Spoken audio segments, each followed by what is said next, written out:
This question is from CBSE 2025 mathematics examination.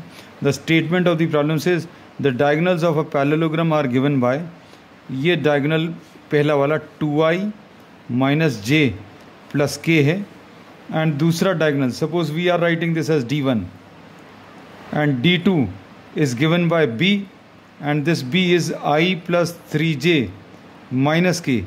Find the area of the parallelogram.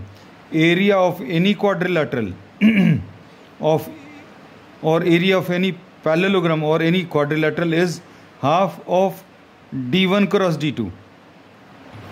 अब हम लोगों को half ये बाहर लेना है d1 क्रॉस d2. अब d1 क्रॉस d2 अगर आपको निकालना है, you have to calculate this determinant i, j एंड k. पहला डायगोनल i का कोएफिशिएंट 2 है, j के साथ -1 है, k के साथ 1 है. फिर d2 में 1, 3 एंड -1. i के साथ 1 है, j के साथ 3 है, k के साथ -1 है. अब इसको सिंप्लीफाई करना है. हाफ i इंटू क्या आ जाएगा, write down the arrangement by removing the row and the column in which i is present.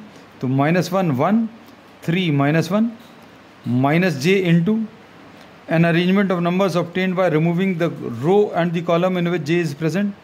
यहाँ पर 2 1 1 -1 प्लस k इंटू क्या आ जाएगा, remove the row and the column in which k is present.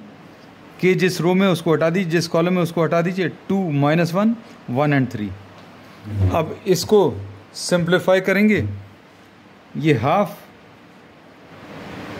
i, इसको cross में multiply करें 1 -3 minus j into ऐसे में मल्टीप्लाई करें -2 एंड -1 प्लस k इंटू ये 6 एंड माइनस ऑफ -1.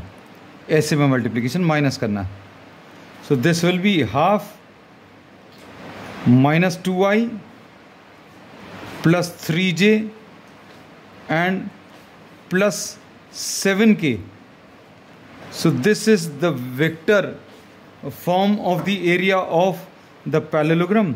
Magnitude अगर बताना है तो half under root of i के साथ जो नंबर है उसको स्क्वायर करें प्लस 9 एंड प्लस 49. तो ये कितना आ जाएगा, हाफ एरिया को ए लिख दे रहे हैं. 9 + 4 is 13 plus 49 is 62. So this will be the answer.